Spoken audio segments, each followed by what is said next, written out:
আপু, ও আপু, আর একটা কিস দাও না শোনা। কুত্তা, আপুর সাথে কি ওইভাবে কথা বলে? কেউ না বললেও আমি বলি। তুমি তো আমার আপন নয়, পাতানো। তার উপর আমি তোমাকে ভালোবাসি। তোর ভালোবাসার গুষ্টি মারি। তোকে বলছি না, তুই আমাকে এইসব নামে ডাকবি না। তাহলে জানু, বেবি, সোনা, বউ বলে ডাকবো তো? আচ্ছা ঠিক আছে, এখন কিস দাও জানু। তোর কিস দিচ্ছি, দাঁড়া। কুত্তা, তুই বারবার আমাকে শুধু এইসব কথা বলে ডিস্টার্ব করিস। প্রচন্ড পরিমাণে ভালোবাসি তো এজন্য ডিস্টার্ব করি। একটা কিস দাও না আমাকে। দেখ, আরেকবার যদি এসব উল্টাপাল্টা কথা বলিস, তাহলে কিন্তু তোর বাসায় বলে দিতে আমি বাধ্য হব। আজকে 6টা মাস যাবত এটাই বলে আসছো, কিন্তু বলতে আর পারছো না। দেখো আমি তোমাকে ভালোবাসি, তাই সব কথা বলতেই থাকবো। আর যতবার তোমাকে বোঝানোর চেষ্টা করব ততবার তোমাকে কাছে টেনে নিয়ে এভাবে রোম্যান্স করতে শুরু করব। হ্যাঁ, আর আমার ঠোঁটের 12টা বাজাবি। আমার ঠোঁটের যতগুলো লিপস্টিক আছে তুই খেয়ে ফেলিস, কুত্তা কোথাকার। ওইটা ভালোবাসা গো সোনা, ভালোবাসা। তোর ভালোবাসার গুষ্টি মারি, তোকে বলছি না এসব উল্টাপাল্টা কাজ করবি না। আর ভুলেও যদি আমাকে স্পর্শ করার চেষ্টা করিস না, তাহলে তোকে খুন করে ফেলবো। আমি তো তোমার প্রেমের আগুনে পুড়ে কবেই মরে গেছি, এখন আর কি মারবে আমাকে? তোর এই ডায়লগ মারা আমি বের করব, দাঁড়া। খুব শীঘ্রই তোর ডানা আমি ছেড়ে দিব, যার জন্য তুই বুঝতে পারবি আমি তোকে কতটা ঘৃণা করি আর কতটা অসহ্য মনে করি। তুমি সেটা করতেই পারো, এখন ভালোবাসো না এজন্য করো, কিন্তু যখন ভালোবাসবে তখন আমাকে ছাড়া আর কিছুই বুঝতে পারবে না। কুত্তা, তোর মনের আশা কখনো পূরণ হবে না, দেখিস। আমি তোকে কখনোই ভালোবাসবো না। বাসবে বাসবে, অবশ্যই বাসবে। আর যখন ভালোবাসবে আমি এখন তোমাকে যতটুকু বাসি তার থেকে দ্বিগুণ ভালোবাসা তুমি আমাকে বাসবে। আমার ভালোবাসা এত সস্তা না, তাই তুই এইসব কথা যদি আর বলিস তাহলে কিন্তু আমি তোর বাসায় বলে দিব।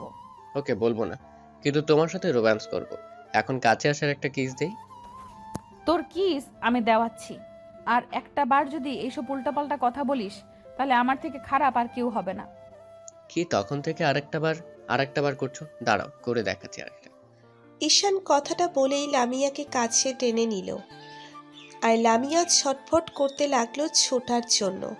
ঈশান ওর হাতগুলো শক্ত করে পেছনের দিকে নিয়ে মুচড়ে ধরে ওর ঠোঁটের সাথে নিচের ঠোঁটগুলো মিলিয়ে দিল। তারপর ইচ্ছে মতো ঠোঁটে কিস করতে লাগলো। লামিয়া যতই ছোটার চেষ্টা করছে, ঈশান ততই ওকে শক্ত করে আঁকড়ে ধরছে। ঈশান যেন লামিয়ার ঠোঁট জোড়ায় মিষ্টি পেয়ে বসেছে, তাই ছাড়তে চাইছে না। লামিয়ার দম বন্ধ হয়ে আসছিল, ঈশান সেটা বুঝতে পেরে ওকে ছেড়ে দিল।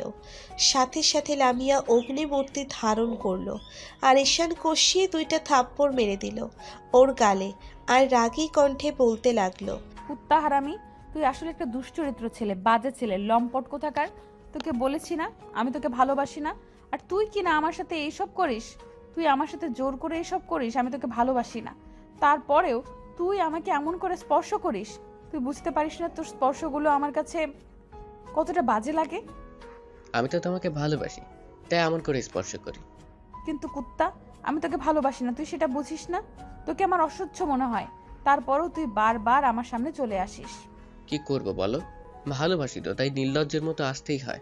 তোমাকে ছেড়ে দূরে থাকতে পারি না তো। হ্যাঁ, তুই একটা নির্লজ্জ, আর পারিস না থাকতে। এখন থেকে শিখে নে, কারণ আমি তোকে কখনোই ভালোবাসবো না।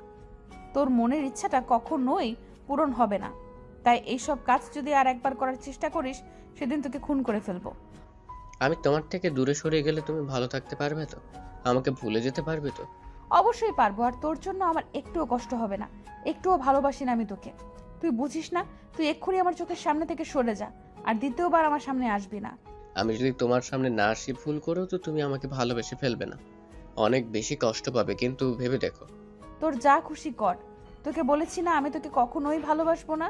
তোকে ভালোবাসা তো দূরে থাক, তোকে আমি ইভেন সহ্যও করতে পারি না। তাহলে ভালোবাসবো কি জন্য? আর তুই আমার সামনে আসবি না। ওকে, তোমার কথাই রাখলাম। আজকের পর তুমি আর আমাকে তোমার সামনে দেখতে পাবে না। তোমার থেকে অনেক দূরে সরে যাব। কিন্তু একটা কথা ভুল করেও যদি আমাকে ভালোবেসে ফেলো না, তুমি আমাকে কতটা কষ্ট দিয়েছো, কতটা অবহেলা করেছো, সবটা বুঝতে পারবে। ঈশান সেদিন তানিয়ার লামিয়ার সামনে থেকে চলে আসে, আর একটা মাস ওর সামনে যায়নি। লামিয়া আর ঈশান একই স্কুলে পড়ার সুবাদে দুজনের সাথে মাঝে মধ্যে দেখা হতো। কিন্তু ঈশান ততবারই মাথা নিচু করে চলে আসতো। লামিয়া বুঝতে পারছে ঈশান ওকে ইগনোর করছে, কিন্তু প্রথম কয়েকটা দিন ভালো গেলেও পরবর্তীতে ও আর ভালো থাকতে পারছিল না, কারণ কিছু একটা খুব বেশি করে মিস করছিল। তখন ও একা একা ভাবতো, তাহলে ঈশানের কথাটাই ঠিক হলো, আমি ওকে ভালোবেসে ফেললাম। না না, এটা কি করে হবে?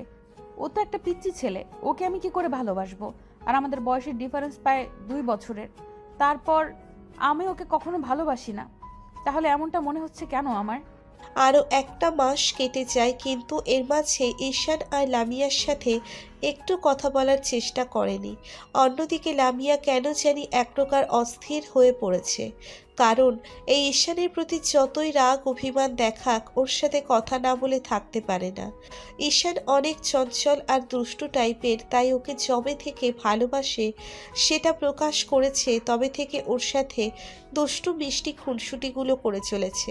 কিন্তু আজকে 2টা মাস যাবৎ লামিয়ার সাথেও তেমনভাবে কথা বলা তো দূরে থাক, ওকে দেখলেই মাথাটা নিচু করে ফেলে।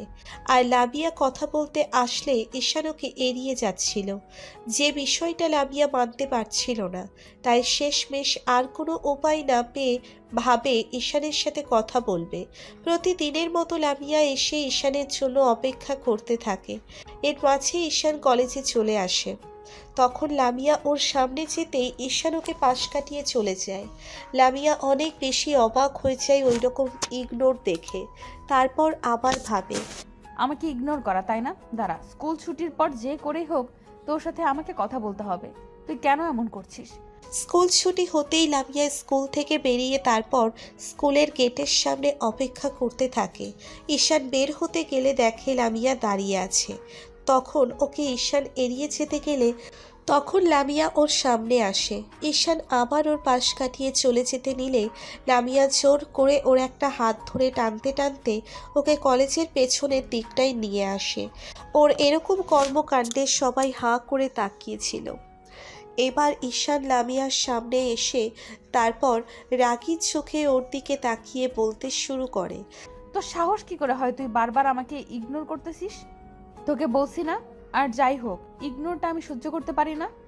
আজব তো, আমি তোমাকে ইগনোর করতে যাব কেন? তুমি আমার কে যে তোমাকে আমি ইগনোর করব?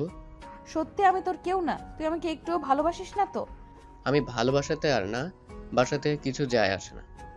একতরফা ভাবে ভালোবেসে শুধু কষ্টটাই পেতে হয়, সেটা আমি খুব ভালোভাবেই জানি। আমি আর চাই না একতরফা ভাবে ভালোবেসে কষ্ট পেতে। সত্যি তো আমাকে ছেড়ে তুই ভালো আছিস? আমাকে না পেলে তুই বাঁচতে পারবি তো? তোমাকে ছাড়া মরে তো যায়নি, দিব্যি বেঁচে আছে। এটাকে বেঁচে থাকা বলে না, শুধু মুখ বুজে সবটা সহ্য করে নেওয়া বলে। আমি জানি তুই এখন আমাকে কতটা ভালোবাসিস, কিন্তু সেদিনের অবহেলার কারণে তুই এভাবে দূরে সরে গেছিস। প্লিজ তুই আমাকে আর কষ্ট দিস না। আমি ইগনোরটা নিতে পারছি না, প্লিজ আমার সাথে এমনটা করিস না। আমি আবার তোমার সাথে কি করলাম? তুমি যেটা চেয়েছিলে সেটাই তো হয়েছে। তুমি বলেছিলে তোমার সামনে না আসতে, সেটাই করছি। নাকি স্কুলে আসছি আর বারবার তোমার সাথে দেখা হয়ে যায় বলে তুমি এখন আমার উপর রাগ দেখাচ্ছ? তুই এসব কি বলছিস? তুই খুব ভালো করেই জানিস আমি কারো ইগনোরটা নিতে পারি না, তাই জন্য এরকম কষ্ট হচ্ছে আমার।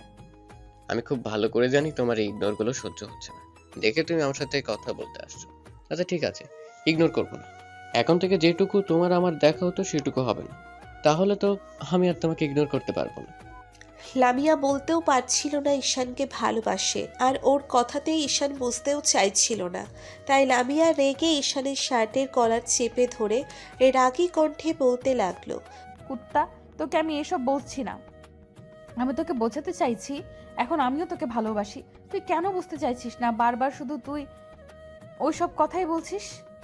তোকে আমি কি করে বলবো তোকে ছাড়া থাকা আমার পক্ষে সম্ভব না। যাও তো, মজা করো না। আমি তো বলছি আমি তোমাকে ইগনোর করবো না। যেটা ছিল আমি সেটা ভুলে গেছি। এখন আর এই অন্তত মজাটা করো না। কুত্তা হারামি, আমি তোর সাথে মজা করতে যাব কেন? আমি কি তোর সাথে মজা করব? কি জানি, তোমার মন মর্জি। তোমার যখন যেটা ইচ্ছে তুমি সেটাই করো। দাঁড়া, আমি প্রমাণ করে দিচ্ছি আমি তোকে কতটা ভালোবাসি। কথাটা বলেই লামিয়া ঈশানের ঠোঁটজোড়া নিজের দখলে করে নিল। ওর এরকম কর্মকাণ্ডে ঈশান হতবাক হয়ে গেল। ঈশান এখন বুঝতে পারছে লামিয়া হয়তো সত্যি ওকে ভালোবাসে, কারণ লামিয়ার চোখে আজকে ওর জন্য গভীর ভালোবাসা দেখতে পাচ্ছে। একটা সময় ঈশান রেসপন্স করছিল না, এইভাবেই শক্ত হয়ে দাঁড়িয়ে আছে বলে লামিয়া ঈশানের হাতগুলো নিয়ে নিজের কোমরে রাখলো। এবার ঈশান আর লামিয়ার কর্মকাণ্ডের রেসপন্স না দিয়ে থাকতে পারল না, ওকে নিজের কাছে টেনে নিয়ে কিস করতে লাগলো। সাথে সাথে লামিয়ার মুখে একটা হাসির আভা ফুটে উঠল। তো ভালো থাক ভালোবাসা।